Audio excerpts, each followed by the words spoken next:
우리 성경 보겠습니다. 누가복음 2장. 우리 2장 41절서부터 47절까지 우리 다 같이 봉독해 보겠습니다. 시작. 그의 부모가 해마다 유월절이 되며 예루살렘으로 갔으니 예수께서 12살 되었을 때에 그들이 이 절기들의 갈래를 따라 올라갔다가 그 날들을 마치고 돌아갈 때에 예수는 예루살렘에 머물렀더라. 그 부모는 이를 알지 못하였고 동행 중에 있는 줄로 생각하고 하루 길을 간 후에 누가 이는 만나지 못하며 찾아가서 사흘 중에 정전에서 만난즉 그가 선생들 중에 앉으사 그들에게 듣기도 하시며 묻기도 하시니 듣는 자가 다 그와 대답을 놀랍게 여겼더라. 아멘. 기도합니다. 사랑과 능력이 많으신 아버지, 이 시간에도 하나님께 기도합니다. 귀한 말씀을 들고 섰사오니 하나님께서 오늘 말씀의 은혜가 임하게 도와주시옵시고 아버지 전하는 자에게 은혜가 임하게 하시고 듣는 자에게 은혜가 임하게 도와주시옵소서.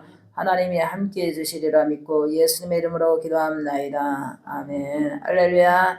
어린 시절 예수로 제목을 붙여봤습니다. 어린 시절 예수로. 우리 예수님은 하나님께서 이 땅에 동정녀 마리아를 통해서 성육신으로 태어났잖아요.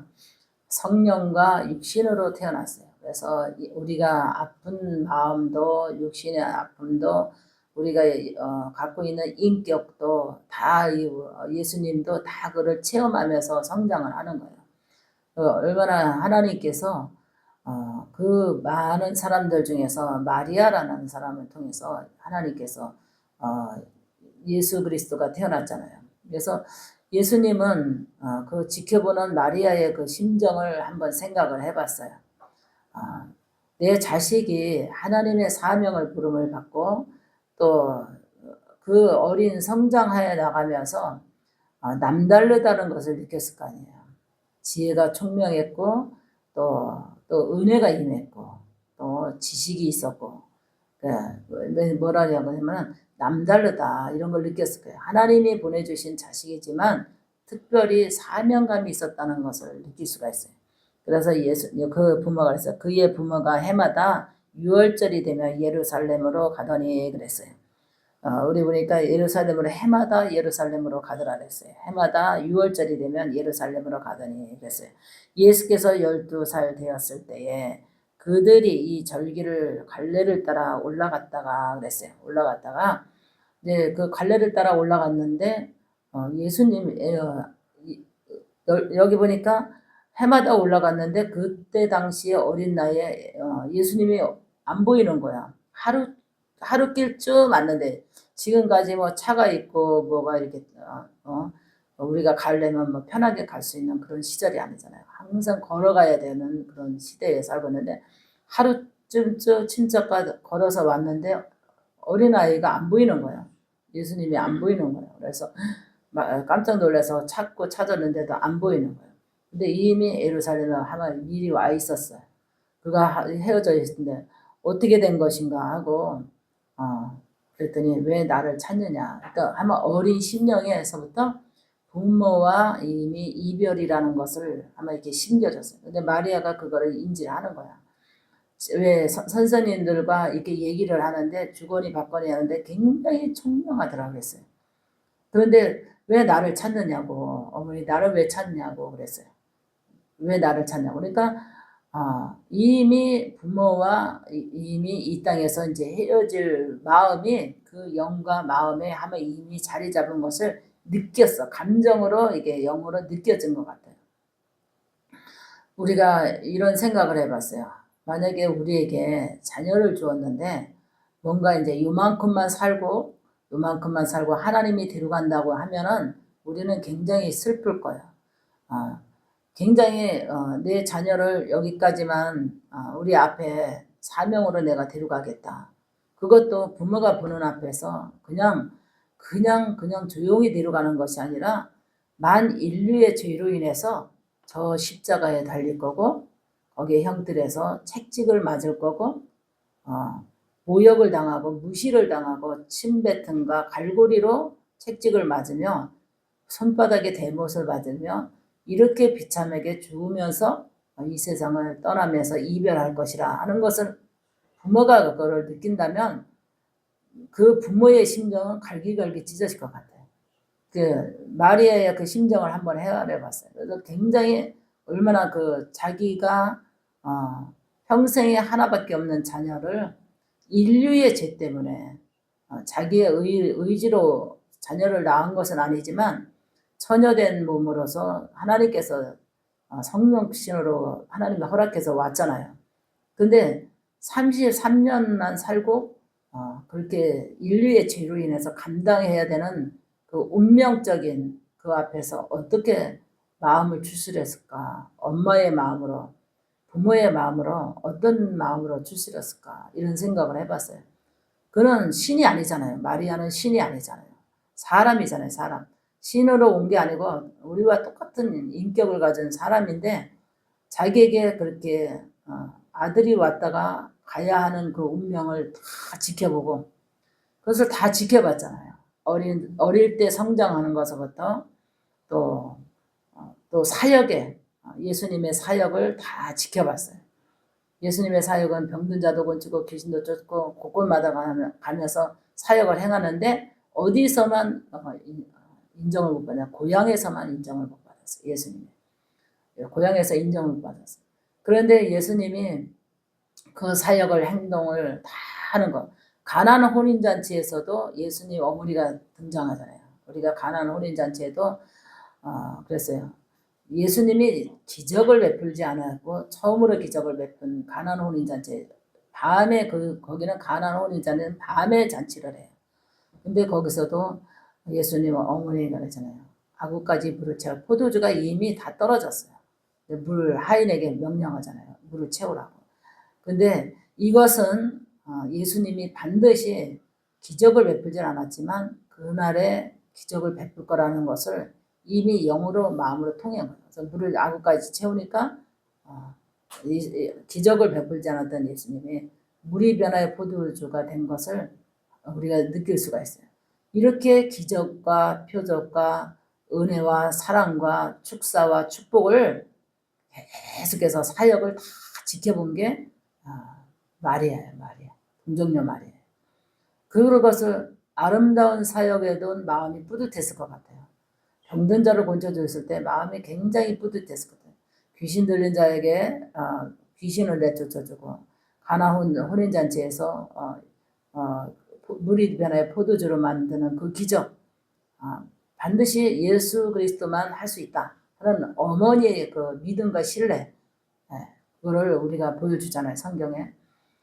근데 이제 그 후로 이제 예수님의 행적을 따라서 같이 동행하면서 같이 조용히 사명을 돕는 그 마리아를 보면 항상 마리아는 기도하는 사람이었어요.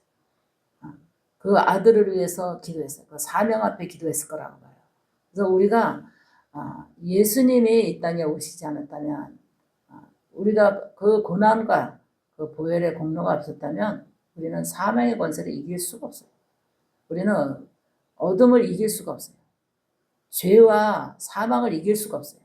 죄와 사망은 뭐냐면 우리가 영이 죽는 게 사망이에요. 육신이 죽는 것도 죽음과 사망이라고 하지만 우리가 사람이 육신이 죽어도 사망했다 그러잖아요.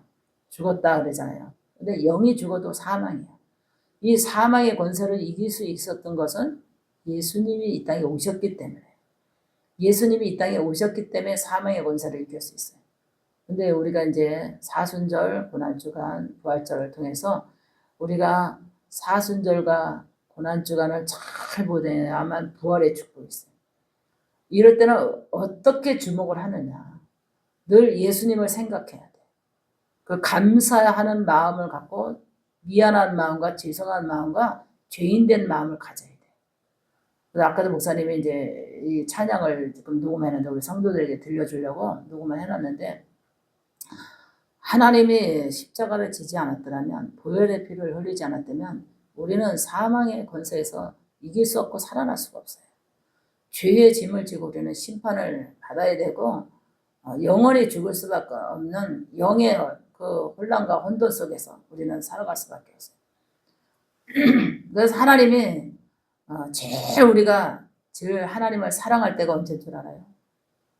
사순절서부터 고난주간까지 하나님의 은혜와 깊이와 사랑을 깨닫게 돼요. 나를 위해서 십자가를 지신 그 예수님의 공로가 아니면 내가 어떻게 건진받았을까? 난 아까 찬양 속에서 회개했어. 왜 회개냐면 너무나 뻔뻔한 이 죄인을 용서해 주시옵소서. 왜 뻔뻔한 거냐면 그렇게 하나님이 나를 찾고 나를 불렀지만 나는 절대 예수를 안 믿는다 했거든. 나는 절대로 예수를 안 믿는다 했어. 전도하는 사람한테 들어서 나는 절대로 예수. 내가 병원에 입원해가지고 그때도 이게 간증이 나왔지만 병원에 입원해가지고서도 옆에서 전도를 하는데 나는 절대 교회 안 간다. 예수를 안 믿고 교회도 안 나갈 거라고 전도하지 말라고 그랬거든. 근데 지금 생각해 보니까 그런 뻔뻔한 나에게도 하나님께서 기회를 주셔서 회개할 기회를 더 줬고 또 무지한 나를 사명자로 들어섰으니까 지금 내가 이 사순절과 고난주간 이 가운데에 영으로 기도할 것은 무지한 영혼들에게 회개 영혼 주시옵소서. 깨닫는 영혼 주시옵소서. 하나님의 사랑을 알게 해주시옵소서. 우리 그러잖아요. 자녀가 부모의 마음의 사랑을 다 100% 안다면 정말 철나고 효자잖아요. 효자. 그렇지만 10%도 알지 못해요. 부모의 심정을 10%도 알지 못해요. 근데 우리는 영적인 부모가 우리 하나님이잖아요. 예수 그리스도잖아요. 우리가 아무리 하나님의 사랑을 고백한다고 하고 깨달았다고 하고 회개한다고 하고 사랑의 깊이를 들어가려고 해도 우리는 그 깊이를 다 헤아릴 수가 없어요. 하나님의 사랑의 그 깊이를 우리는 다 헤아릴 수가 없어요. 그렇기 때문에 우리는 무지하고 아직까지 죄인이야. 죄인인데 하나님께서 늘 기회를 주셔. 회개하는 기회를 주시고 죄인 될 수밖에 없는 우리가 늘 죄로 눌려서 살아갈 수밖에 없고 죄로 죽을 수밖에 없는 우리를 늘 살려주는 기회를 주셔요. 영혼을 살려주고 영을 살려주시고 마음에 우리의 심령이 다 죽었던 것을 심령이 살아나게 해주시고 우리의 육신을 죽은 세포로 우리가 죽을 수밖에 없는 우리를 건강하게 살려주는 은혜가 있어요. 우리가 죄로 인해서 우리가 세포도 죽거든요. 우리의 육신의 세포도 죽어요. 왜 죽냐면 우리가 살아가면서 나이가 먹으면서 세포를 죽는다고 그랬죠. 나이가 먹어서 세포가 죽는 게 아니라 죄로 인해서 세포가 죽는 거예요. 뇌 세포도 죄로 인해서 죽고 육신의 세포도 죄로 인해서 죽고 우리의 장기의 모든 세포도 죄로 인해서 죽어요. 영의 우리 머리의 뇌세포도 죄로 인해서 죽어요. 원래 죽지를 않아요. 우리 세포가 죽지를 않는데 죄로 인해서 세포가 죽어요. 근데 하나님이 하나님을 찾고 회개하고 기도하고 우리가 영에 죽은 그 영혼도 하나님께서 그 바늘 그냥 뚫어진 것처럼 죄로 인해서 영이 뚫어졌다 그랬잖아요. 회개할 때마다 그 군형을 메꾸면서 영이 살아나잖아요. 우리 영이 죽을 때는요.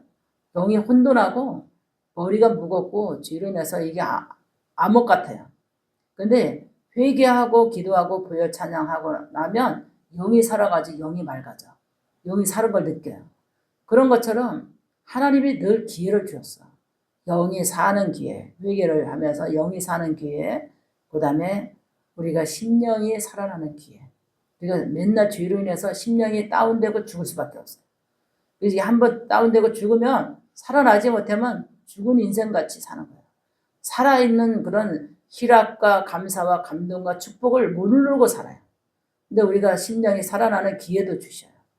그 다음에 세포도 죽은 세포도 살아나는 기회도 주셔요. 의학적은 죽은 세포가 살아날 수 없다 그러지만 하나님의 능력으로는 살아나요. 그래서 암 환자가 살아나고 죽을 수밖에 없는 사람들이 세포가 살아나가지고 정상이 되었더라 의사가 깜짝 놀란다 그러잖아요. 이거는 신만이 하실 수 있다. 하나님의 신만이 하실 수 있는 거지 어떻게 이래 죽은 세포가 다 살아나서 정상으로 왔냐. 놀라는 거예요 의사들도. 이거 하나님이 우리에게 주신 기회의 축복이 뭐냐면 고난주간을 통해서 할렐루야. 그 보혈의 공로의 고난에 하나님이 있었기 때문에 우리에게 기회를 주신 거예요. 그래서 이 사순절과 고난의 의미를 깊이 알아야 돼요. 이 깊이를 모르면은 우리가 부활의 축복을 받을 수가 없어요. 그래서 우리 고난주간에는 기도를 많이 해야 되고 영의 깊이까지 감사를 깊이 느껴야 돼. 감사를 깊이 느껴야 되고 하나님 앞에 죄인된 마음을, 미안한 마음을 갖고 회개해야 돼. 목사님도 항상 그래요. 정말 나 같은 무지한 벌레 만든 이 죄인이, 뻔뻔한 이 죄인이 아바 아버지라고 부를 수 있는 깨달음을 주셔서 하나님의 백성으로 하나님 삼아주셨고, 또 미천하고 부족한 거를 주의 종으로 삼아주신 은혜에 너무 감사하다고 기도해요. 정말 너무 감사한 거예요. 죽을 수밖에, 무지해서 하나님을 알아보지 못한 거야. 하나님을 알아보지 못했고 마귀의 유혹에 끌려서 그것이 다 나의 인생의 전부라고 생각한 거예요.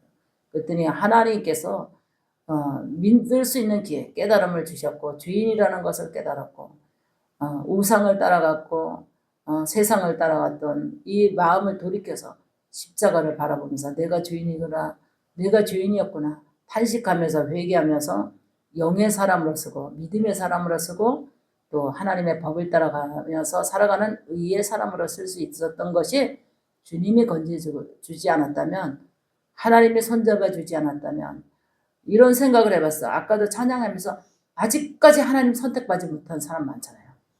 아직까지 하나님 안에 선택받지 못한 사람 많잖아요. 구원받지 못한 사람 많잖아요. 하나님을 만나지 못했고 아직까지 주의 전에 등록도 발길도 한 번도 들여보지 못한 사람 많아요. 그런 사람을 생각하니까 너무나 행운이었다.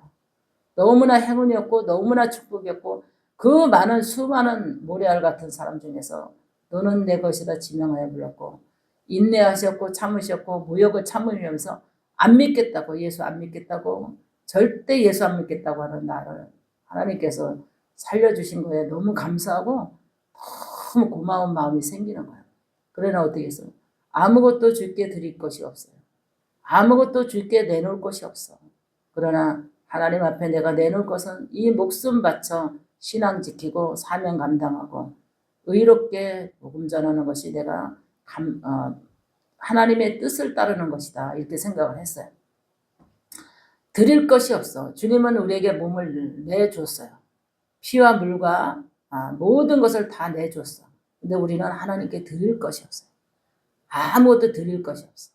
그러나 우리는 아무것도 드릴 것이 없지만 내가 마음을 다해서 하나님을 섬기고 마음을 다해서 우리가 헌신하는 것이 죽게 하는 건 줄 믿으시기 바랍니다.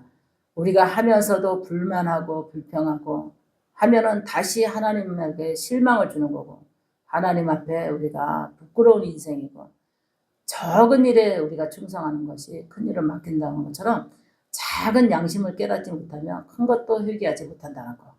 이건 우리가 작은 양심서부터 회개할 줄 알아야 큰 죄도 회개할 줄 알지, 우리는 큰 죄만 생각하는데요, 작은 티끌 같은 죄도 우리가 다 깨끗이 우리가 고난주간에 회개해야 되는 줄 믿으시기 바랍니다.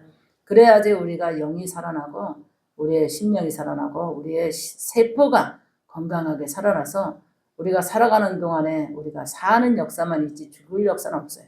그래서 우리가 사순절과 고난주간 부활절에 부활의 축복을 받기 위해서는 우리가 믿음을 다하고 마음을 다하고 성품을 다해서 하나님을 사랑을 고백하고, 내가 정말 부족하지만 정말 하나님을 사랑한다고 고백할 수 있는 그런 내 모든 것을 내려놓고, 내가 무엇을 하나님께 드리오리까?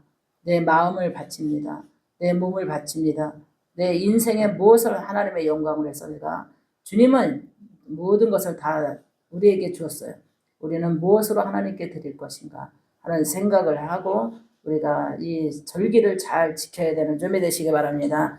할렐루야. 기도합니다. 살아계신 아버지, 이 시간에도 하나님께 기도합니다. 우리가 이 절기를 통해서 하나님 40일 기간 동안 우리가 최선을 다하여 하나님께 기도하고 찬송하고 깨닫고 회개하고 감사를 느끼며 하나님께서 선택해 주신 은혜에 우리는 늘 반성하고 하나님 앞에 바로 설 수 있도록 주님 도와주시옵소서.